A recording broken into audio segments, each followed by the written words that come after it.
Hello friends, welcome to mission IAS. Mission IAS के द्वारा recently launch किया गए दो इम्पॉर्टेंट कोर्सेस जिसके बारे में हम डिस्कस कर रहे हैं, जिसकी सीरीज़ बेसिकली चल रही है। आज का लेक्चर नंबर 4 है, जिसमें हम ऑप्शनल आपका जो एसे पेपर होता है उसके रिलेटेड डिस्कशन करने वाले हैं। पहले जो 3 लेक्चर्स थे यूपीएससी बेसिक फाउंडेशन के बैच के, उसमें हमने देखा था कि यूपीएससी का प्रीलिम्स और मेंस का एग्ज़ाम पैटर्न क्या होता है, एग्जैक्टली एलिजिबिलिटी क्राइटेरिया स्टूडेंट्स का क्या चाहिए कैंडिडेट्स का for the appearing for the UPSC. उसके बाद हमने देखा था कि सिलेक्शन प्रोसीजर कैसा होता है, किस तरह से स्टूडेंट प्रीलिम देते हैं, उससे मेंस कितने क्वालिफाई होते हैं, इंटरव्यू के लिए कितने सेलेक्ट होते हैं, और ओवरऑल सिलेक्शन प्रोसीजर यूपीएससी की सिविल सर्विसेज एग्जामिनेशन की क्या है, इसके बारे में हमने देखा।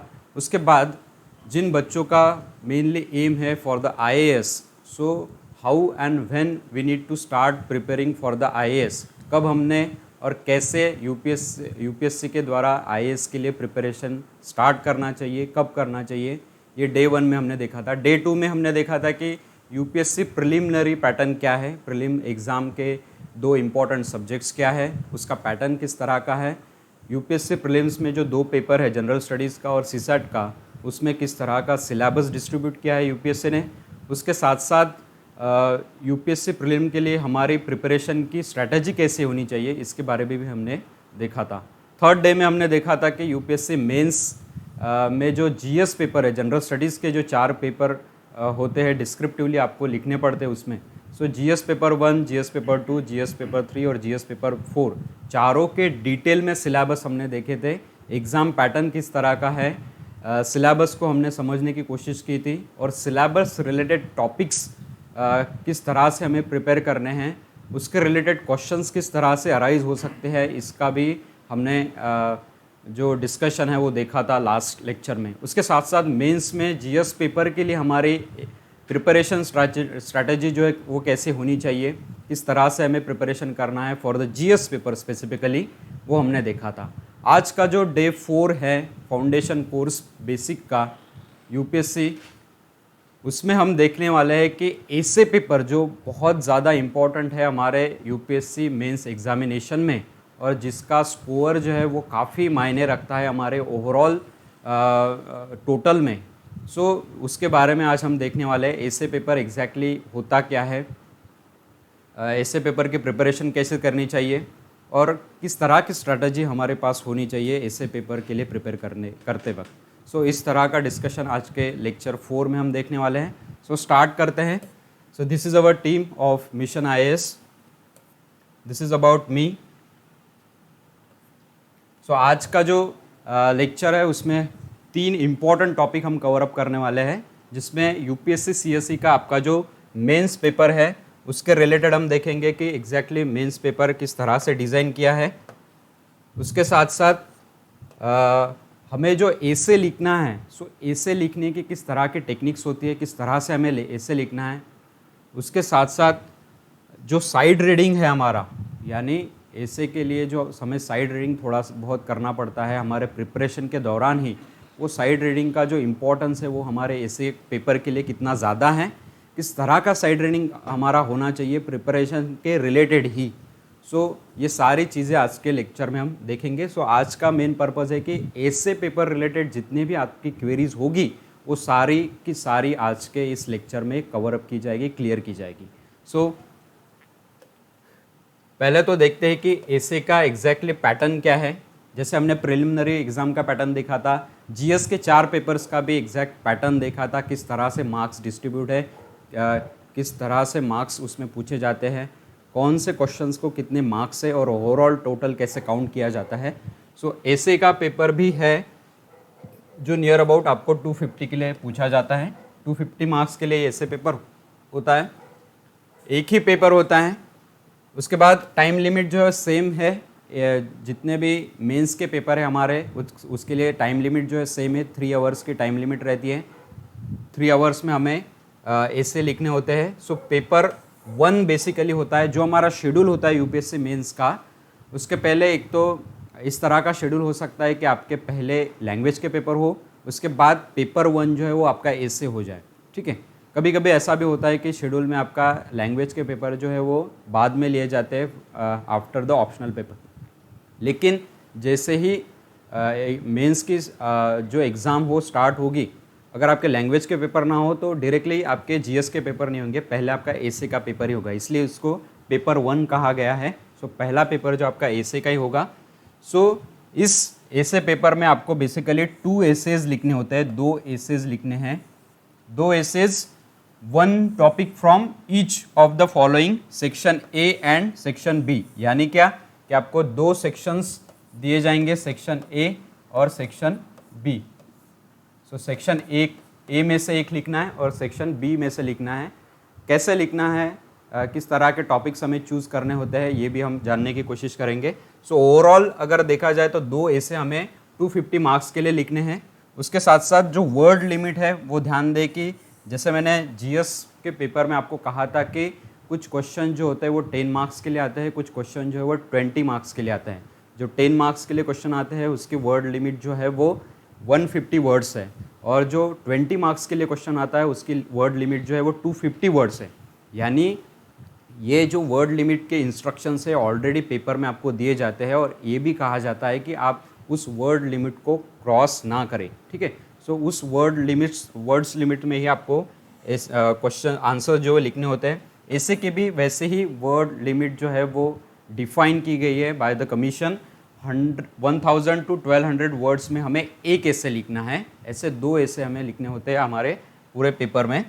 उसके साथ मार्क्स की अगर हम बात करें तो मैंने कहा कि 250 मार्क्स के लिए हमें 2 ऐसे लिखने हैं, यानी 150 मार्क का एक ऐसे हो गया।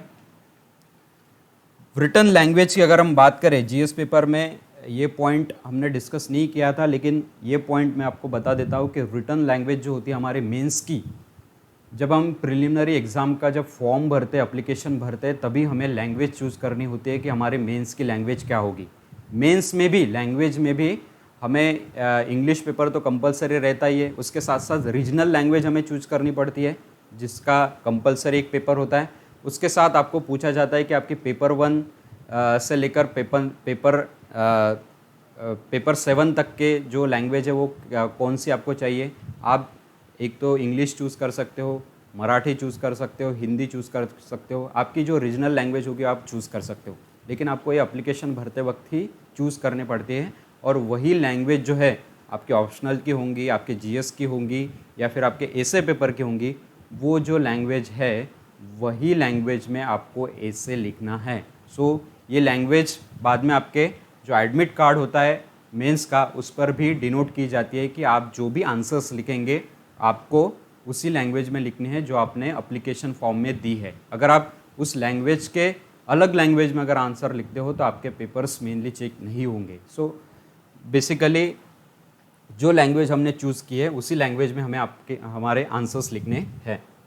सो ये हो गया बेसिकली मार्क्स क्राइटेरिया एग्जैक्टली क्या है, कितने एसेज हमें ऐसे पेपर में मेंस के लिखने हैं, टाइम पीरियड क्या है, ये भी हमने देखा। अब देखते हैं इस 2020 के कुछ ऐसे जिससे आपको पता चलेगा कि एग्जैक्टली पेपर किस तरह का होता है, किस तरह के एसेज हमें पूछे जाते हैं, किस तरह का, जिस तरह से हमने कहा कि सेक्शन ए सेक्शन बी, ये किस तरह से क्राइटेरिया क्रिएट किया जाता है हमारे एग्ज़ाम पेपर में एसे के। सो ये 2020 का ही एसे पेपर है।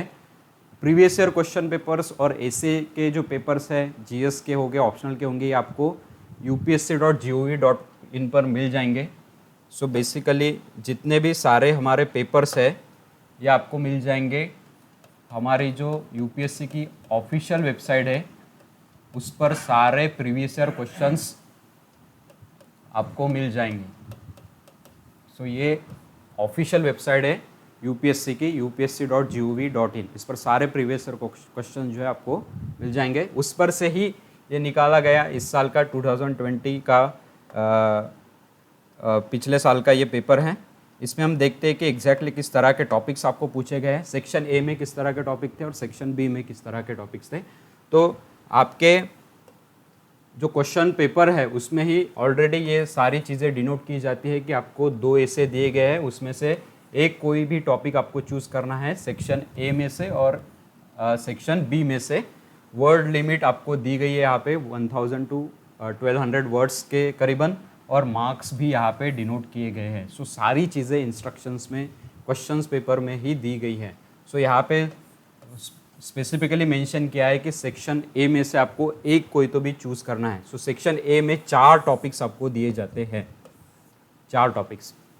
अब हर साल का यूपीएससी पेपर जो ऐसे का रहता है उसका क्राइटेरिया हर साल बदलते जा रहा है। कोई साल सेक्शन ए में आपको सारे फिलोसॉफिकल टॉपिक दिए जाएंगे, सेक्शन बी में आपको करंट रिलेटेड या फिर सब्जेक्ट रिलेटेड टॉपिक दिए जाएंगे। सो 2-3 साल से यही क्राइटेरिया चल रहा है कि सेक्शन ए में टोटली कोट्स या फिर फिलोसॉफिकल टॉपिक्स आपको दिए गए हैं, और सेक्शन बी में आपको स्पेसिफिकली जो करंट रिलेटेड टॉपिक है, फॉर एग्जांपल क्लाइमेट चेंज होगा, टेक्नोलॉजी होगा, आर्टिफिशियल इंटेलिजेंस होगा, उसके साथ साथ एग्रीकल्चर रिलेटेड इम्पॉर्टेंट इश्यूज़ होंगे, उसके साथ साथ सब्जेक्ट्स रिलेटेड कुछ टॉपिक्स होंगे, कॉन्स्टिट्यूशनल डेवलपमेंट्स के रिलेटेड, ई गवर्नेंस के रिलेटेड, गवर्नेंस के रिलेटेड, सोशल जस्टिस के रिलेटेड, सोसाइटल इश्यूज़ के रिलेटेड, ये सारे टॉपिक्स आपको सेक्शन बी में दिए गए। सो ये क्राइटेरिया 1-2 साल से चल रहा है। हो सकता है अगले साल के पेपर्स में क्राइटेरिया जो है वो चेंज हो जाएगा, लेकिन हमें एग्जैक्टली पता होना चाहिए कि ओवरऑल कुछ कोट्स आ रहे हैं, कुछ फिलोसॉफिकल टॉपिक्स आ रहे हैं, यानी मानो किसी इम्पोर्टेंट एमिनेंट पर्सनालिटी का कोट होगा, फॉर एग्जांपल महात्मा गांधी का कोट पूछ लिया और उसको हमें 1000 to 1200 वर्ड्स में डिस्क्रिप्टिवली लिखना है कि एग्जैक्टली वो कोट क्या कह रहा है। और वो कोट जो है जो पूछा गया है, एक ध्यान दें कि जितने भी सारे ये कोट्स पूछे जा रहे हैं, ये कोट्स कहीं ना कहीं प्रेजेंट कंडीशन से रिलेट हैं, इसीलिए वो पूछ रहे हैं। अदरवाइज कोट पूछने का कोई ऐसा रीज़न तो नहीं होगा। कोट का मेन रीज़न यही है कि वो जो कोट है वो स्पेसिफिकली हमारे जो प्रेजेंट कंडीशंस है उससे रिलेट हो रहा है, और उसका कुछ ना कुछ रेलेवेंस है हमारे प्रेजेंट कंडीशन में। जो करंट इवेंट्स चल रहे हैं, करंट अफेयर्स चल रहे हैं, उसके रिलेटेड कुछ ना कुछ उसका इम्पॉर्टेंस है, इसीलिए वो कोट्स पूछे जा रहे हैं। सो उसका मीनिंग बेसिकली हमें पता होना चाहिए। उसके साथ साथ कोर्स की कैसे तैयारी करें ये भी हम जानने की कोशिश करेंगे। सो इस साल के जो क्वेश्चन सेक्शन ए था उसमें 4 कोट्स ही दिए गए थे। जैसे कि पहले दिया था कि life is long journey between human being and being human, यानी मनुष्य होने और मनुष्य मानव बनने के बीच का लंबा सफ़र ही जीवन है। इस तरह के कोट्स आपको दिए गए। उसके साथ साथ एक इम्पॉर्टेंट था कि simplicity is the ultimate sophistication. इस तरह के कोट्स हम हमारे एडिटोरियल्स में, न्यूज़पेपर के एडिटोरियल्स में ऊपर नीचे कहीं पे भी दिए जाते हैं, या फिर हमारे जो इम्पोर्टेंट नॉन फिक्शंस बुक्स होते हैं उसमें भी इमिनेंट पर्सनालिटीज़ के कहीं हमें बुक्स में ऐसे कोट्स मिल जाते हैं, या फिर सर्च भी किया गूगल सर्च तो हमें इस तरह के कोट्स मिल जाते हैं। लेकिन उसका एग्जैक्टली मीनिंग क्या है, वो क्या रिलेट करना चाहता है हमारे प्रेजेंट कंडीशंस के साथ, इस तरह के। अब देखो, human being and being human के बीच का फासला ही जीवन कहा गया है, यानी लाइफ कहा गया है। यानी क्या कि एग्जैक्टली हमें पूछा गया है कि हाउ द ह्यूमन मानव जो है उस उत्पत्ति के बाद एक अच्छा इंसान बनने तक का उसका सफ़र क्या होता है, उसमें वो किस तरह की डेवलपमेंट खुद में भी करता है, और सोसाइटल डेवलपमेंट जो होती है यानी उसको सोसाइटी को क्या देना है, इस तरह की जो डेवलपमेंट है इसके रिलेटेड भी आप लिख सकते हो। या फिर अदर आइडियाज़ आपके दिमाग में at the time of exam अगर आती है कि इस कोट में मैं ये भी लिख सकता हूँ, क्योंकि देखिए कोट अगर पूछा तो उसके आंसर्स के डायरेक्शंस 2-3 हो सकती है, ठीक है। कोई इसको अलग इथिक्स के पेपर के रिलेट लिखेगा, कोई इसको प्रेजेंट कंडीशंस के साथ लिखेगा, कोई इसको एक आधी प्रेजेंट सिचुएशन को रिलेट करके लिखेगा। सो नंबर ऑफ डायरेक्शंस आपके लिखने की हो सकती है। नियर अबाउट मैंने कहा कि मेंस के लिए नियर अबाउट 16,000 स्टूडेंट मेंस लिख रहे हैं, तो हो सकता है कि 16,000 लोगों में से नियर अबाउट 4-5 हज़ार लोगों के अलग अलग डायमेंशंस हो गए। सो हर कैंडिडेट के अलग अलग एक सरी का तो कोई ऐसे नहीं लिखेगा, किसी का देख के तो हमें नहीं लिखना है। सो हर कैंडिडेट की अलग अलग क्राइटेरिया होगा, अलग अलग डायमेंशंस होगी अपने एसे को लिखने की, प्रेजेंट करने की। सो जो भी आप कोट सिलेक्ट कर रहे हो, तो आगे चलकर हम देखने वाले हैं कि अगर आपको एसे लिखना है, स्टार्ट करना है, तो आपको एक रफ ब्लूप्रिंट बनानी है अपने रफ वर्क में साइड में ही, कि आपको कौन से डायमेंशंस उस एसे में लिखने हैं, किस तरह से आपको इंट्रो को लिखना है, किस तरह से आपको बॉडी को लिखना है, किस तरह से आपको कंक्लूजन में लिखना है, आपके एसे में कितने पैराग्राफ्स आने चाहिए, किस तरह का आपका प्रेजेंटेशन होना चाहिए, इसका रफ जो ब्लूप्रिंट है आपको पहले ही बनाना होता है। क्योंकि जैसे मैंने कहा कि 3 आवर्स के लिए हमें 2 ऐसे लिखने हैं, यानी 1.5 घंटे के लिए हमें एक ऐसे लिखना है। यानी क्या है कि प्रॉपरली डिज़ाइन करके कि एग्जैक्टली मेरे ऐसे में किस तरह से पॉइंट्स आने चाहिए, किस पॉइंट के बाद कौन सा पॉइंट आना चाहिए, ये भी सारा डिस्ट्रीब्यूशन पहले ही हमारे दिमाग में प्लान होना चाहिए। अदरवाइज़ कंटिन्यूएशन जो हमारे ऐसे में वो नहीं आएगा, ठीक है। और हम एक पार्ट लिखने के बाद, एक पैराग्राफ लिखने के बाद हमें ऐसा लगेगा कि ये जो पार्ट है वो मुझे पहले लिखना चाहिए था, ये मैंने बाद में लिख लिया। तो कंटिन्यूएशन ऑफ ऐसे जो है वो आपके ऐसे में नहीं दिखेगा और ये अफेक्ट अल्टीमेटली करेगा आपके ओवरऑल मार्क्स पे। सो जो भी कोट आप सिलेक्ट कर रहे हो, जानने की कोशिश करो कि वो कोट जो आप सिलेक्ट कर रहे हो फिलोसॉफिकल कोट होगा या फिर कुछ एमिनेंट पर्सनालिटीज़ का कोट होगा। सो कोट के बारे में आपको पता है या नहीं। 4 ऑप्शंस आपको दिए गए, यानी सफिशेंट जो सिलेक्शन है वो आपको करना है। सफिशेंट सिलेक्शन यानी कि आपको प्रेफरेबल 4 ऑप्शंस दिए गए, 4 में से आपको एक पहला चूज़ करना है कि मैं इसमें से सफिशेंट 1000 क्रॉस कर सकता हूँ वर्ड लिमिट, मेरे पास प्रॉपरली पॉइंट्स है उसमें लिखने के लिए। अगर नहीं है तो मैं सेकंड देखूंगा, सेकंड में मुझे लगा कि मैं इसमें लिख सकता हूँ तो मैं सेकंड चूज़ करूँगा। सो आपको चॉइस ऑप्शन है यहाँ पे, कोई भी एक ही चूज़ करना है ऐसा ऑप्शन नहीं है। आपको 4 में से एक कौन सा भी ऑप्शनल चूज़ करके जिसमें आप प्रॉपरली लिख सकोगे ऐसा टॉपिक आपको चूज़ करना है। सो इस साल के ऐसे पेपर में पहले सेक्शन ए में 4 कोट्स ही दिए गए थे, जिसमें से बहुत सारे स्टूडेंट ने 4th नंबर का ऐसे लिखा था। कुछ हो सकते हैं जिनको फर्स्ट, सेकंड या थर्ड में से उन्होंने सिलेक्ट किया और अच्छी तरीके से उसको प्रेजेंट किया। सो इस तरह का सेक्शन ए था इस बार का।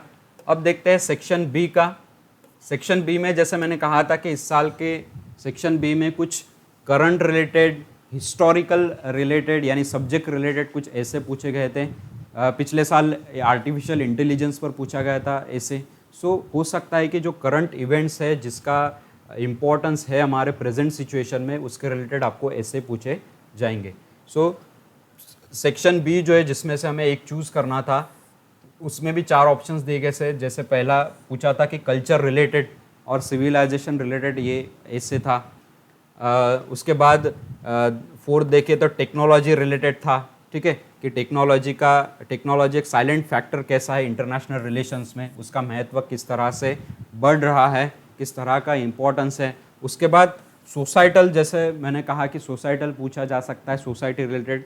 तो इस बार के क्वेश्चन पेपर में पैट्रियार्कियल ऐसे पूछा गया था, यानी patriarchy is the list notice yet the most significant structure of social inequality, यानी सामाजिक विषमता जो जितनी भी हमारे इंडिया में हमें दिखती है उसमें पैट्रियार्की यानी पुरुष पितृसत्ता की व्यवस्था जो है वो एक बड़ा फैक्टर है। सो इस पर हमें ऐसे लिखना था कि कैसे पैट्रियार्कल सोसाइटी हमारे इंडिया में इवॉल्व हुई और वो किस तरह से चल रही है। अभी recently me too movement, feminism का कंसेप्ट बहुत ज़्यादा इवॉल्व हुआ था, बहुत ज़्यादा चर्चा में था। सो हम उसके साथ भी उसको रिलेट कर सकते हैं कि पैट्रियार्कल और पैट्रियार्कल सोसाइटी किस तरह से इवॉल्व हुई है हमारे इंडिया में, उसका रिलेशन क्या है, ठीक है।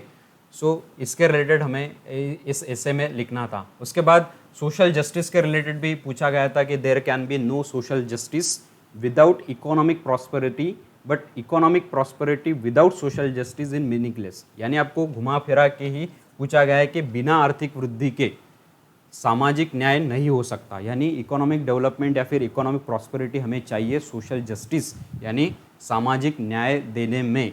अदरवाइज किंतु बिना सामाजिक न्याय के आर्थिक वृद्धि निरर्थक है, यानी अगर सामाजिक न्याय ही प्रॉपरली इस्टेब्लिश ना हो, नहीं मिला, तो इकोनॉमिक प्रॉस्पेरिटी किसी भी काम की नहीं, ठीक है।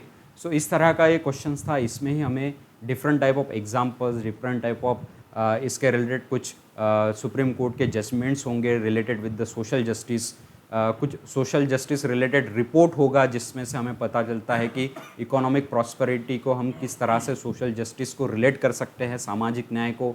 इस तरह के कुछ आपके साइड रीडिंग में मैगजीन्स के थ्रू, गवर्नमेंट पब्लिकेशंस के थ्रू कुछ आता है कि जिसमें डेटा दिया गया हो कि किस तरह से इकोनॉमिक प्रॉस्पेरिटी जो है सोशल जस्टिस के साथ रिलेट होती है।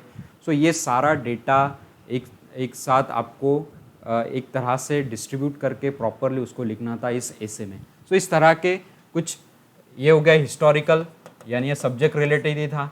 उसके साथ ये पेपर 2 के साथ जीएस के रिलेट कर सकते हैं हम, यानी पॉलिटी का जो सब्जेक्ट जीएस का है उसके साथ रिलेट कर सकते हैं। उसके साथ पैट्रियार्कल, ये भी हिस्टोरिकल भी है और सोसाइटल भी है, ठीक है। उसके बाद टेक्नोलॉजिकल है, जीएस पेपर 3 में आपको पता है टेक्नोलॉजी का टॉपिक है, ठीक है। सो उसके साथ या फिर current affairs international relation GS paper 2 में है। सो एट अ टाइम ये जीएस पेपर 3 को भी कनेक्ट कर रहा है और जीएस पेपर 2 को भी कनेक्ट कर रहा है। और रिसेंट डेवलपमेंट जो हुई है टेक्नोलॉजी और इंटरनेशनल रिलेटेड जितने भी चीज़ें करंट इवेंट्स में हुई है उन सारे चीज़ों को आपको रिलेट करना था इस एसे पेपर, इस एसे टॉपिक्स में। सो इस तरह के सेक्शन और सेक्शन बी में टॉपिक्स डिवाइड किए गए हैं। उसके बाद देखते हैं कि एक नोट है कि जैसे इस तरह से क्वेश्चंस आपको सेक्शन ए और सेक्शन बी से आपको एक चूज़ करना पड़ता है।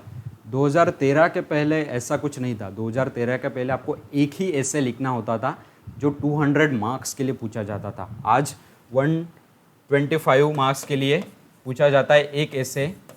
सो पहले तो 200 मार्क्स के लिए आपको एक ही एसे लिखना पड़ता था बिफोर 2013। सो ये चेंजेस हुए। कमीशन भी जिस तरह से चेंजेस चाहिए स्ट्रक्चर्स में, स्ट्रैटेजी में, उस तरह से चेंजेस करते आ रही है अपने एग्जामिनेशन पैटर्न में। सो उस तरह से ही हमें खुद को अडाप्ट करना है, उस तरह से ही हमें हमारा प्रिपरेशन स्ट्रैटेजी और क्राइटेरिया बनाना है प्रिपरेशन का। सो नेक्स्ट देखते हैं कि अब एसे एग्जैक्टली लिखना कैसा है, किस तरह से आप एक अच्छा एसे लिख सकते हो, इसके बारे में इम्पोर्टेंट टॉपर्स जो है जिन्होंने गुड स्कोर किया है एसेज में, उन्होंने भी कुछ टिप्स दी है। उसको जानने की कोशिश करते हैं कि एग्जैक्टली आप एक अच्छा एसे कैसे लिख सकते हो, ठीक है। सो कुछ टिप्स है जिसके बारे में हम देखते हैं कि एग्जैक्टली ऐसे आप किस तरह से एक अच्छा एसे लिख सकते हो। सो पहला इंपॉर्टेंट, जैसे मैंने ऑलरेडी डिस्कस किया, कि आपको ब्लूप्रिंट बनानी है, यानी क्या है कि एक रफ वर्क बनाना है कि आपको एग्जैक्टली एसे कैसे लिखना है। क्योंकि एकदम से आपने टॉपिक चूज़ कर लिया और स्टार्ट कर दिया तो आपको बीच में लगेगा कि मेरे ये टॉपिक्स रह गए लिखने के। सो आपको फिर स्टार्ट करना और कंटिन्यूएशन जो है वो आपकी अफेक्ट हो सकती है बिटवीन राइटिंग। सो आपको पहले अगर आपने डिज़ाइन किया कि मुझे कितने पॉइंट्स इस एसे में लिखने हैं, किस पॉइंट के बाद कौन सा पॉइंट आना चाहिए, इससे क्या होगा कि आपका एसे जो है कंटिन्यूएशन में रहेगा। और जो एग्जामिनर है उसको भी एक्सपेक्टेड है कि एसे का जो डिज़ाइनिंग है वो प्रॉपरली होना चाहिए। जो रेलेवेंट पॉइंट है वो पहले आना चाहिए, उसके बाद जो कम रेलेवेंट है उसके बाद आना चाहिए। So continuation of the essay is most important. और उसके लिए एक फ्रेमवर्क, एक ब्लूप्रिंट आपकी रफ वर्क में होनी ही चाहिए before going to write the essay. उसके बाद सेकंड इम्पॉर्टेंट है कि बहुत सारे स्टूडेंट जो है, फॉर एग्जांपल अगर मैं जिक्र करूँ कि इस एग्ज़ाम प्रोसेस में IITians भी है, इस एग्ज़ाम प्रोसेस में IIM से ग्रेजुएट होने वाले भी स्टूडेंट है, इस एग्ज़ाम में BA पास भी है, BSc पास भी है, BCom पास भी है, यानी हर फील्ड के स्टूडेंट इस एग्ज़ाम को दे रहे हैं। सो हमें ऐसा लगता है कि फॉर एग्जांपल मैं अगर BA बैकग्राउंड या फिर कॉमर्स बैकग्राउंड से आता हूँ और एक स्टूडेंट जो IIT और IIM से आता है, तो वो मुझसे एक अच्छा एसे लिखेगा, उसकी लैंग्वेज जो है मुझसे बहुत ज़्यादा स्टैंडर्ड होगी, उसकी इंग्लिश मुझसे बहुत ज़्यादा स्टैंडर्ड होगी, वो अच्छे से लिख पाएगा। ऐसा कुछ नहीं होता है। हमें क्राइटेरिया में यही बताया गया है कि आपको एक ईजी इंग्लिश लैंग्वेज चूज़ करनी है, ठीक है। यूज़ सिंपल लैंग्वेज में हमें ऐसे लिखना है। जो भी आपने लैंग्वेज रिटर्न चूज़ की है, आपकी जो भी मराठी हो या फिर हिंदी हो या फिर इंग्लिश हो, आपको सिंपल लैंग्वेज में ऐसे लिखना है। कमीशन आपसे ये एक्सपेक्ट नहीं कर रहा है कि आप बहुत ज़्यादा स्टैंडर्ड और बहुत ज़्यादा हाई लेवल की लैंग्वेज यूज़ करके आप ऐसे लिखो, ये वो एक्सपेक्ट नहीं कर रहे। आपके जो विचार है जो आप ऐसे के द्वारा प्रेजेंट करने वाले हो, वो प्रॉपरली उनको एग्जामिनर को समझ में आनी चाहिए, ये मेन पर्पस है। So use simple language.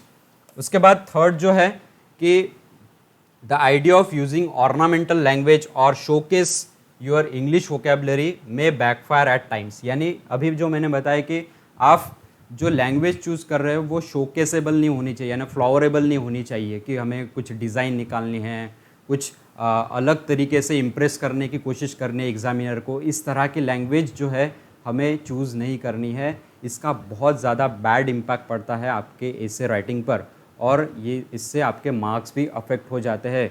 इसके बहुत सारे उदाहरण हैं हर साल के, जिनको प्रॉपरली कमीशन ने बताया है कि आपके मार्क्स जो है वो अफेक्ट हुए, इसलिए कि आपकी जो लैंग्वेज है वो फ्लॉवरेबल थी, शोकेसेबल थी, जो कि ज़रूरी नहीं है कमीशन के एग्जामिनेशन पेपर में आपको लिखते वक्त। सो जैसे मैंने कहा कि आपको सिंपल लैंग्वेज लिखनी है, सिंपल लैंग्वेज में आपको ऐसे लिखना है, और उसके साथ साथ ये भी ध्यान दें कि जिस तरह से आप जीएस पेपर के आंसर्स लिख रहे हो उसी तरह से आपको ऐसे नहीं लिखना है। There should be a difference between the language और presentation in GS paper. GS paper में भी जिस तरह से आपको 250 मार्क्स के या फिर 150 मार्क्स के आंसर्स लिखने हैं, उस तरह से जीएस पेपर में लिखने हैं, और ऐसे जो है उसका क्राइटेरिया अलग है। वो एक्सपेक्ट कर रहे हैं कि आप ऐसे टाइप ही उसको लिखो। जीएस पेपर आंसर्स के सरीका आपको ऐसे लिखना नहीं है।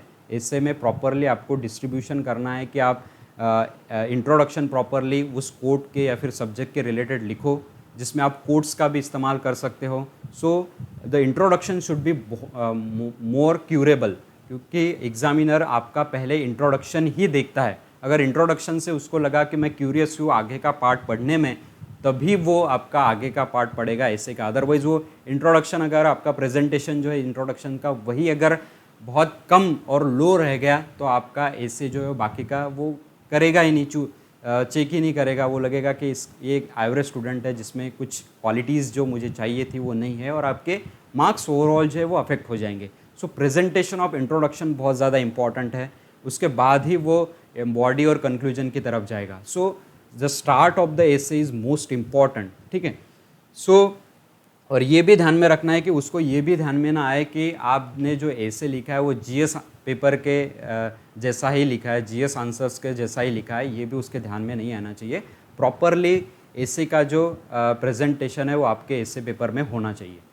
उसके बाद नेक्स्ट इम्पॉर्टेंट टिप है कि जो भी आप इंट्रोडक्शन लिख रहे हो, जैसे मैंने कहा कि आपको एक क्यूरियोसिटी जनरेट करनी है एग्जामिनर के, रीडर के मन में कि वो आपका ऐसे पूरा पढ़े, ठीक है, और उसके रिलेट आपको मार्क्स दे। सो आपका इंट्रोडक्शन बहुत ज़्यादा मायने करता है ऐसे पेपर में। उसके बाद there should be a logical continuation from beginning to end. जैसे मैंने कहा कि इंट्रोडक्शन आप लिख रहे हो, बॉडी लिख रहे हो और कंक्लूजन लिख रहे हो, उसमें प्रॉपर एक तरह का कंटिन्यूएशन होना चाहिए, यानी रिलेशन होना चाहिए कि उसको लगे कि ये कंटिन्यूएशन में है। यानी क्यूरियोसिटी कब बढ़ती है कि इंट्रोडक्शन प्रॉपर ने आपने लिखा, बॉडी उसके रिलेट ही लिखी, उसके बाद बॉडी के जो पहला पैराग्राफ आप लिख रहे हो उसमें कुछ हिंट्स दे दी कि वो आपका सेकंड पैराग्राफ भी पढ़े, ठीक है। सो ये जो क्यूरियोसिटी है वो हर पैराग्राफ में होनी चाहिए, जिससे रीडर जो है वो मूव करे आपके नेक्स्ट पैराग्राफ पर, जिससे वो पूरा आपका ऐसे पढ़े और उसको पता चले कि आपने जो रिलेट किया है या फिर जो टॉपिक लिखा है वो एग्जैक्टली आप उस टॉपिक में से आप रीडर को आप एग्जामिनेशन थ्रू क्या एक्सप्रेस करना चाहते हैं, आपके व्यूज़ क्या है, आपके पॉइंट ऑफ व्यूज़ क्या exactly. So continuation must be there. उसके बाद the essay should be organised in well structured paragraphs coherent with the flow of the essay, कि आपका जो एसे है ये प्रॉपरली स्ट्रक्चर्ड होना चाहिए। इसीलिए मैंने कहा कि आपके पास 1.5 आवर है हर एसे लिखने के लिए, तो आप 10 to 15 मिनट्स ले सकते हो प्रॉपरली स्ट्रक्चर बनाने में। सो स्ट्रक्चर बनाने में आपने इंट्रो में मुझे क्या लिखना है, सो मैंने 2-3 पॉइंट्स इसमें क्रिएट कर लिए कि मुझे ये इस इंट्रोडक्शन से स्टार्ट करना है। एक आधा कोट मैंने याद कर लिया कि इस कोट के साथ मैं मेरे एसे को स्टार्ट करूँगा। उसके बाद मैंने बॉडी में क्या लिखना है कि मुझे फॉर एग्जांपल 1000 to 1200 में अगर लिखना है तो नियर अबाउट मेरे 3 to 4 पैराग्राफ्स तो होने ही चाहिए। सो 4 पैराग्राफ्स मेरे पास होने चाहिए, जिसमें पहले पैराग्राफ में मुझे क्या लिखना है, सेकंड पैराग्राफ में मैं क्या लिखूँगा, थर्ड पैराग्राफ में क्या लिखूँगा। इस तरह का कंटिन्यूएशन जो आपके एसे में क्रिएट होगा। उसके बाद कंक्लूजन जो है वो बहुत ज़्यादा इंपॉर्टेंट है। जैसे मैंने कहा कि इंट्रोडक्शन आपके लिए इंपॉर्टेंट है, कंक्लूजन भी उतना ही इंपॉर्टेंट है। सो कंक्लूजन में आपको पॉजिटिव पॉइंट्स लिखने हैं, आपके पॉइंट ऑफ व्यूज़ लिखने हैं, ठीक है। सो कंक्लूजन में आप क्या लिखोगे। तो ये क्या किया मैंने, एक पहले ही ऐसे लिखने से पहले क्या किया, एक स्ट्रक्चर बना लिया, और स्ट्रक्चर बनने के बाद फिर मुझे कॉन्फिडेंट मैं अब हूँ कि मैं एक ऐसे अच्छा इस टॉपिक पर लिख सकता हूँ। सो ये स्ट्रक्चर बहुत ज़्यादा इंपॉर्टेंट है। So well structured is most important while writing your essay. Next is, अब देखते हैं कि डोंट बी टू अग्रेसिव और पेसिमिस्टिक इन योर टोन, यानी इससे लिखते समय बहुत आक्रामकता से हमें नहीं लिखना चाहिए, जिससे ये एक्सप्रेस होगा कि आप किसी स्पेसिफिक ग्रुप से आते हो, स्पेसिफिक पार्टी से आते हो। इस तरह का एक्सप्रेशन आपका नहीं होना चाहिए। बहुत ज़्यादा आक्रामकता से आपको लिखना नहीं है। जैसे मैंने कहा कि आपको सिंपल लैंग्वेज में आपको लिखना है और हम्बल प्रॉपरली आपको लिखना है, पॉजिटिव्स देकर लिखना है, बहुत पॉजिटिवली आपको लिखना है। अग्रेसिव आक्रामकता से आपको किसी तरह का ऐसे लिखना नहीं है। आपके सेंटेंस भी और आपके एक्सप्रेशंस भी उसमें से एक्सप्रेस ना हो कि आपने जो ऐसे लिखा है ये बहुत अग्रेसिव लग रहा है, आपके जो सेंटेंस जो है वो बहुत ज़्यादा अग्रेसिव लग रहे हैं, या फिर पेसिमिस्टिक लग रहे हैं। पेसिमिस्टिक यानी निराशावादी लग रहे हैं कि आप उस टॉपिक के रिलेटेड प्रॉपरली पॉजिटिव तरीके से सोच ही नहीं रहे हो कि उसका इम्पोर्टेंस क्या है, पहले क्या था, अभी फ्यूचर में उसका इम्पोर्टेंस क्या है। फॉर एग्जांपल आपको आर्टिफिशियल इंटेलिजेंस के रिलेटेड अगर क्वेश्चन पूछा और आप उसमें निराशावादी विचार डाल रहे हो, तो एग्जामिनर को पता चलेगा कि ये ऑप्टिमिस्टिक नहीं है। ठीक है, इसके मन में ऐसे कुछ विचार नहीं है कि फॉर एग्जांपल एआई को, आर्टिफिशियल इंटेलिजेंस को अगर उसको इम्प्लीमेंट करना पड़े उसके सेक्टर में, उसके प्रॉपर रीजन में, सो इसके विचार क्या है एग्जैक्टली, इस ऑफिसर के जो कैंडिडेट के विचार है वो किस तरह से होने चाहिए। इस तरह से आपको ऐसे लिखना है कि आपके निराशावादी ना हो पॉइंट्स, और आक्रामकता भी आपके ऐसे में ना हो। उसके बाद come up with good points and express new view points, यानी गुड पॉइंट्स, अच्छे पॉइंट्स आपको लिखने हैं, आइडियलिस्टिक पॉइंट में लिखने हैं। उसके लिए अदर सोर्स क्या है वो भी मैं बताने वाला हूँ कि कहाँ से आपको ये ऑप्टिमिस्टिक और गुड पॉइंट्स आपको मिल सकते हैं। ठीक है, एक तो सोर्स है आपका न्यूज़पेपर ही।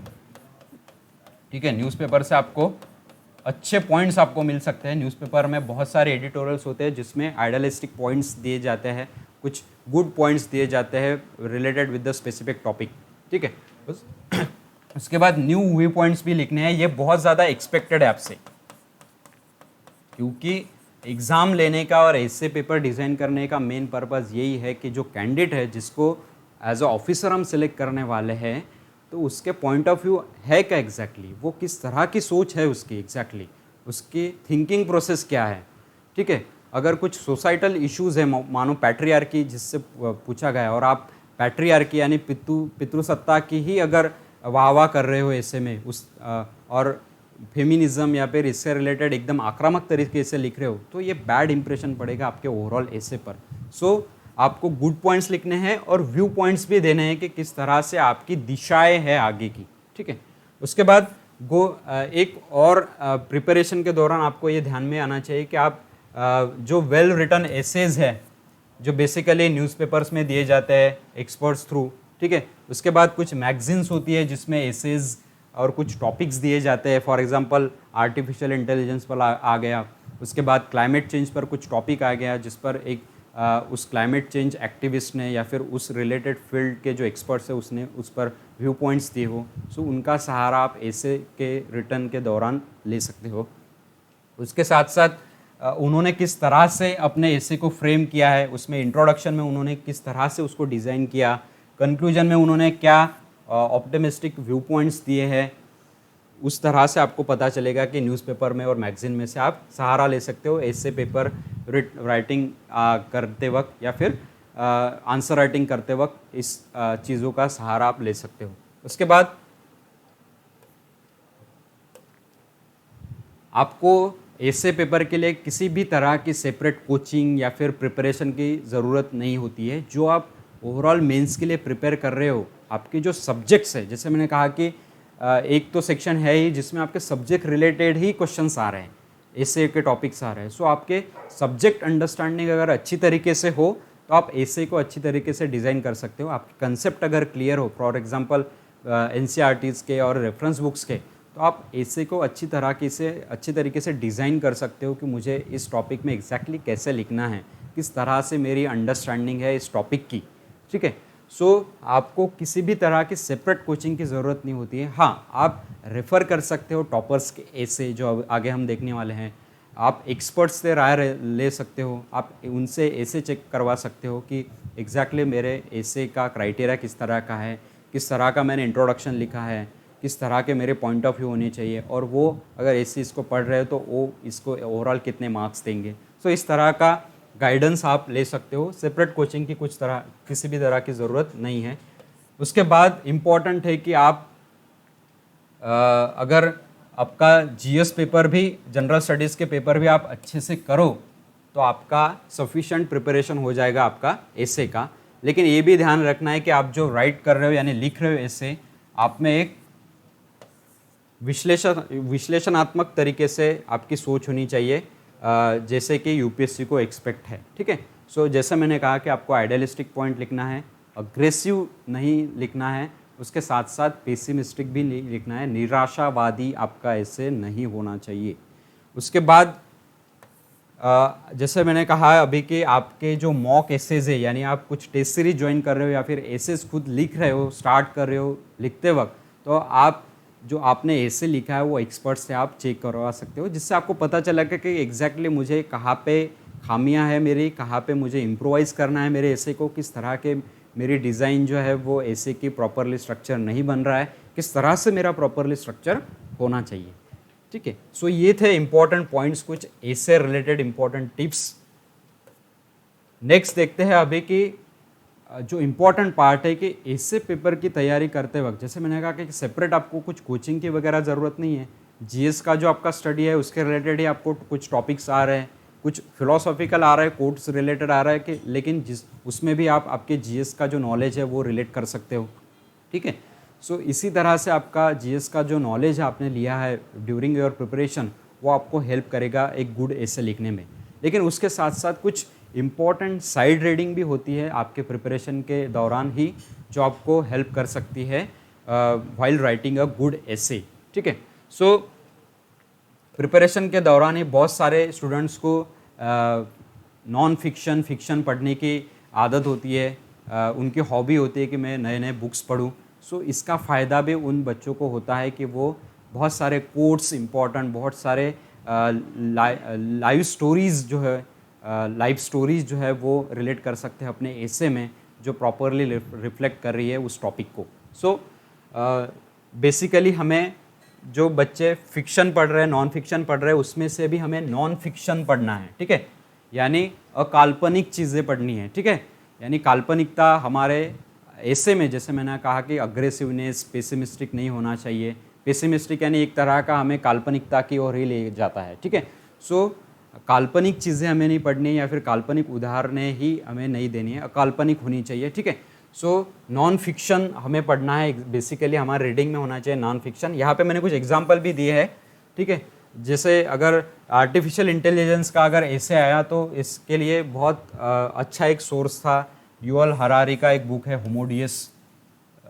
उसके बाद उनके कुछ इम्पोर्टेंट बुक्स भी है, जिसमें सेपियंस है, ये बहुत बेस्ट सेलर बुक है।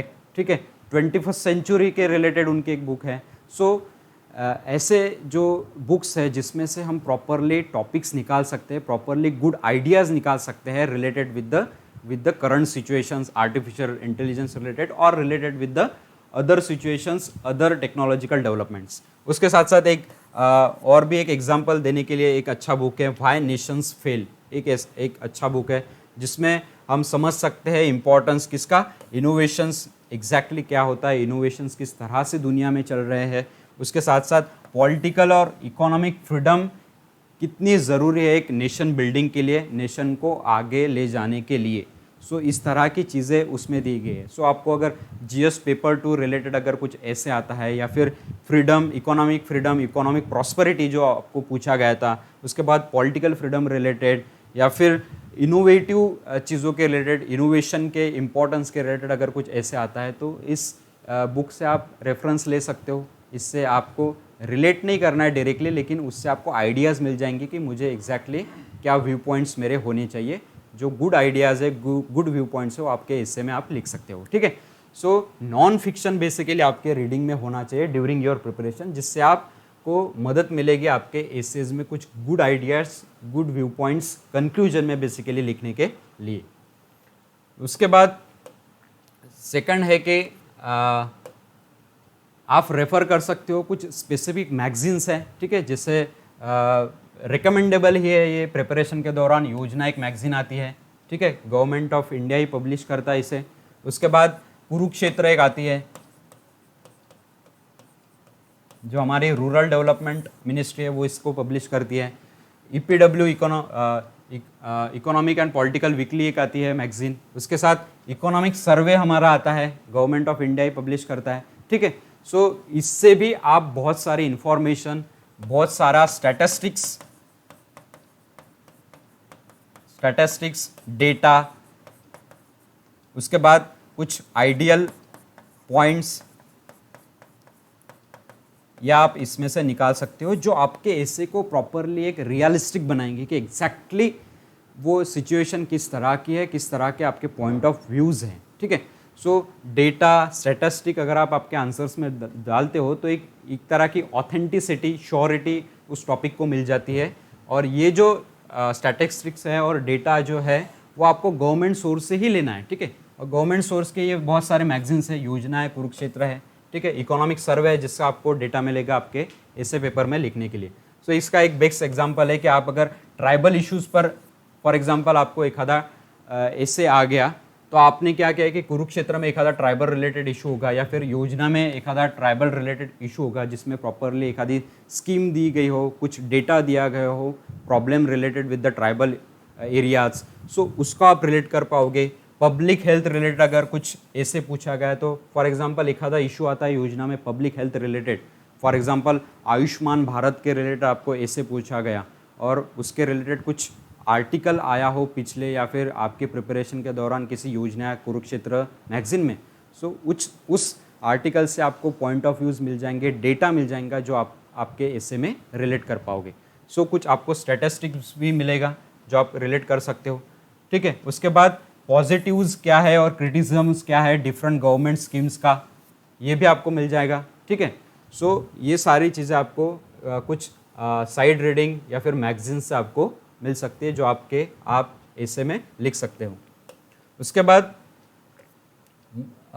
मोस्ट इम्पॉर्टेंट है कि जैसे मैंने कहा कि आपको इंट्रोडक्शन में आप स्टार्ट कर सकते हो किसी इम्पॉर्टेंट कोट से या फिर किसी इम्पॉर्टेंट इन्फॉर्मेशन से जो आपने कलेक्ट की हो। अब कोई स्टूडेंट एक आधे टॉपिक को एक आधी लाइव स्टोरी यानी जो कहीं हुई हो गुड स्टोरीज़ के साथ भी कोई स्टूडेंट जो है, अप्लीकेंट्स जो है, कैंडिडेट जो स्टार्ट करते हैं। सो आप एक तो गुड स्टोरीज़ के साथ कर सकते हो या फिर कोट्स के साथ कर सकते हो। इसलिए इसके लिए क्या होना चाहिए, आपके पास एक कलेक्शन होना चाहिए अच्छे कोट्स का, उसके मीनिंग्स आपको पता होनी चाहिए जिससे कि आपको पता चलेगा कि आप यहाँ पे इस ऐसे में इस कोट को रिलेट कर सकते हो। या फिर आपके पास कुछ केस स्टडीज़ होंगी, कुछ गुड स्टोरीज़ होंगी जिससे भी आप आपके ऐसे को स्टार्ट कर सकते हो या फिर बॉडी में भी आप एज अ केस स्टडी उसको रिलेट कर सकते हो। सो ये आपके आंसर्स को, आपके ऐसे को बूस्ट करेगा, मार्क्स के आपके बढ़ाएगा। और लास्ट है कि ये तो सारी चीज़ें है ही कि आपको साइड रीडिंग लेना है, नॉन फिक्शन बेसिकली पढ़ना है, उसके साथ साथ आपको कुछ इंपॉर्टेंट मैगजीन्स भी रेफ़र करनी है, उसके साथ साथ कुछ गुड स्टोरीज़ या कोट्स का भी कलेक्शन आपके पास रखना है। लेकिन इम्पॉर्टेंट है कि आप एसेस को जानो पहले कि एग्जैक्टली टॉपर्स ऐसे कैसे लिखते हैं और उनके स्कोर्स किस तरह से अच्छे स्कोर्स आते हैं। आइडियल स्कोर माना जाता है कि अगर आप 100 से 120 के पास आपका स्कोर है आउट ऑफ 250 तो एक आइडियल माना जाता है। लेकिन अभी बीच में ही बहुत सारे टॉपर्स हैं जिनके स्कोर जो है 150 से 160 के आसपास आ रहे हैं इन ऐसे, जो कि बहुत एक्सेलेंट स्कोर है ऐसे पेपर में, जो आपके ओवरऑल मार्क्स में आपके रैंक, आपके कैडर, आपकी पोस्ट डिफाइन करता है। सो आपको जितने ज़्यादा से ज़्यादा मार्क्स मिलेंगे उतना ज़्यादा इम्पॉर्टेंट है आपको पोस्ट मिलने में। सो टॉपर्स के कुछ ब्लॉग्स होते हैं, ठीक है, और टॉपर्स के कुछ आंसर्स बुकलेट्स होते हैं, या आपको गूगल पर मिल जाएंगे कुछ आंसर्स टॉपर्स के, उनके कुछ बुकलेट्स जो उन्होंने मॉक टेस्ट सॉल्व किए होंगे। सो मॉक टेस्ट सीरीज़ के कुछ जो बुकलेट्स है वो आप डाउनलोड कर सकते हो, जिससे आपको पता चलेगा कि टॉपर्स ने किस तरह से इंट्रो को लिखा है, किस तरह से उन्होंने बॉडी में पॉइंट्स लिखे हैं, किस तरह से उन्होंने कंक्लूजन को लिखा है, जिससे आपको पता चलेगा कि एग्जैक्टली हमें ऐसे जब हम स्टार्ट करते हैं लिखते वक्त तो किन किन चीज़ों का हमें ध्यान देना है। सो ये सारी चीज़ें हो गई। ओवरऑल ऐसे कैसे लिख सकते हैं आप, किस तरह से आपका साइड रीडिंग होना चाहिए और किस तरह का आपका ओवरऑल प्रिपरेशन हो सकता है ऐसे पेपर के लिए।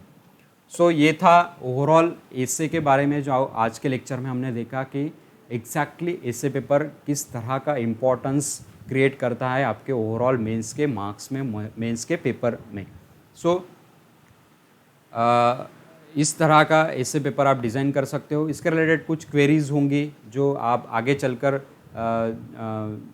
हम डिफ़ाइन करने वाले हैं, लेकिन इसके रिलेटेड हमने एक इम्पॉर्टेंट इनिशिएटिव्स भी लॉन्च किया है थ्रू द मिशन आईएएस की। मिशन आईएएस के जितने भी इम्पॉर्टेंट टॉपर्स हैं जो मिशन आईएएस के स्टूडेंट है और सेलेक्ट हुए, उसमें मिस्टर विशाल नरवाड़े सर है जो अभी आईएएस है और करंटली ही वो सेलेक्ट हुए 2020 में। सो उनके साथ हमने वार्तालाप किया और उन्होंने भी यही बताया कि हम एक तरह का डाउट सेशन रख सकते हैं वीकली फॉर आवर स्टूडेंट जिनको ऐसे राइटिंग में प्रॉब्लम हो, ऐसे उनके चेक करने हो, मेंस राइटिंग में उनकी कुछ प्रॉब्लम्स हो, जीएस पेपर में वो आंसर लिख रहे हो लेकिन स्कोर नहीं कर पा रहे हो अच्छे से, तो जीएस के आंसर्स आपको कैसे लिखने हैं, प्रीलिम्स मेंस में जितने भी डाउट्स हो और इंटरव्यू, ये तीनों प्रोसेस में आपके जितने डाउट्स हो, प्रिपरेशन स्ट्रैटेजी में आपको कुछ डाउट्स हो, सो इसके लिए भी हमने एक वीकली सेशन जो है वो वीकली डाउट सेशन जो है वो क्रिएट किया है। वो हम हर वीकली संडे या फिर विद इन 15 डेज़ एक लेंगे जिसमें आप आपके जो क्वेश्चंस है थ्रू ईमेल्स हमें भेज सकते हो और हम कोशिश करेंगे कि आपके सारे क्वेश्चन जो है उसके आंसर्स आपको दे, जिससे कि आपके ओवरऑल प्रिपरेशन में आपके जो मन में क्वेश्चंस है वो सारे क्लियर हो जाए। सो इस तरह का एक डाउट क्लियरिंग सेशन हमने रखा है। इसके मैसेजेस, इसके रिलेटेड जो मैसेजेस है वो आप जब कोर्स ज्वाइन करोगे या फिर कोर्स वाले स्टूडेंट्स को इसके मैसेजेस वगैरह मिल जाएंगे, ठीक है। सो इस तरह का एक डाउट क्लियरिंग सेशन भी है।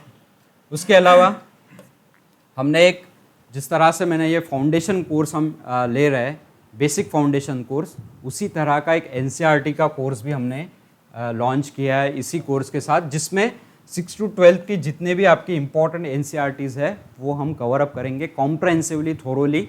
जितने भी इंपॉर्टेंट एनसीईआरटीज़ है सारी हमें नहीं पढ़नी है, लेकिन जितनी हमारे प्रीलिम्स और मेंस के प्रिपरेशन में इंपॉर्टेंट है उतनी ही इस 2 मंथ्स के कोर्स में आपको कवर अप की जाएगी। उसके साथ साथ जितने भी एनसीईआरटीज़ है उससे जो डायरेक्टली रिलेटेड क्वेश्चंस आ रहे हैं हमारे प्रीलिम्स में, उसके साथ साथ कुछ स्टेट सर्विसेज के जो स्टूडेंट प्रिपेयर कर रहे हैं उन्होंने भी ये ऑब्जर्व किया कि बहुत सारे स्टेट पीसीएस एग्ज़ाम में भी एनसीईआरटी से डायरेक्टली ऑप्शंस जो है वो रिलेट हो रहे हैं, अराइज हो रहे हैं। सो वो भी यूपीएससी के सीएससी के स्टूडेंट तो इसको ज्वाइन कर ही सकते हैं। उसके साथ साथ स्टेट पीसीएस की जो तैयारी कर रहे हैं, एमपीएससी वगैरह या फिर अलग स्टेट सर्विसेज की जो प्रिपरेशन कर रहे हैं, वो भी स्टूडेंट्स इसको ज्वाइन कर सकते हैं। इससे आपकी रिविजन हो जाएगी और बेसिक्स आपका क्लियर हो जाएगा, वो बहुत ज़्यादा इंपॉर्टेंट है आपके प्रिपरेशन में। उसके साथ साथ हम कोशिश करेंगे कि जितने भी प्रीवियस ईयर क्वेश्चंस पेपर है आपके सारे के सारे सॉल्व हो जाए जो रिलेटेड विद द एनसीईआरटीज़ है। उसके साथ साथ डेली प्रैक्टिस क्वेश्चंस भी आपको दिए जाएंगे, ठीक है। सो जितने भी 11 स्टैंडर्ड ऑनवर्ड्स है, ग्रेजुएशन तक के जो स्टूडेंट हैं, उसके साथ साथ जो ऑन द ट्रैक स्टूडेंट है, यानी जिन्होंने अभी प्रिपरेशन स्टार्ट की है और उनको नहीं पता कि एग्जैक्टली हमें एनसीईआरटीज़ कैसे पढ़नी है, सो उनको ये फाउंडेशन कोर्स जो हमारा बेसिक फाउंडेशन, इससे तो उनका जो फाउंडेशन है वो क्रिएट हो जाएगा। उसके साथ साथ अभी एनसीईआरटीज़ किस तरह से हमें कवर अप करनी है लिमिटेड टाइम पीरियड में, क्योंकि अगर हम एनसीईआरटी स्टार्ट करें तो हमें 4-5 महीने लग जाएंगे विथ नोट्स निकालने में। सो हम कोशिश कर रहे हैं कि विथ नोट्स आपकी 2 मंथ्स में आपकी सारी एनसीईआरटी जो है वो कवर अप करें। सो इसके लिए आप कांटेक्ट कर सकते हो, ठीक है। ये लॉन्च ही हुआ है और इसके लेक्चर्स भी जो है वो अपलोड होते जा रहे हैं और इसका एक अच्छा कोर्स आपके लिए ये बन सकता है, ठीक है। सो ये हो गया आज के लेक्चर। अब नेक्स्ट लेक्चर में, नेक्स्ट बेसिक फाउंडेशन के लेक्चर में हम देखने वाले हैं related with the optional subject, जो कि बहुत ज़्यादा इंपॉर्टेंट है आपके प्रिपरेशन में, जो आपकी रैंक, आपका कैडर, आपकी पोस्ट डिफाइन करता है, ठीक है। सो ऑप्शनल्स कैसे चूज़ करना है, किस तरह के ऑप्शनल्स है यूपीएससी ने डिज़ाइन किए हुए, किस तरह से ऑप्शनल प्रिपरेशन में हमारी स्ट्रैटेजी होनी चाहिए, किस तरह का ऑप्शनल का प्रिपरेशन हमारा होना चाहिए, इस रिलेटेड नेक्स्ट लेक्चर्स में हम देखने वाले हैं। सो ये था आज का lecture 4 of the GS foundation course. मिलते हैं अगले नेक्स्ट लेक्चर में ऑप्शनल पेपर के साथ। तब तक के लिए all the best, thank you.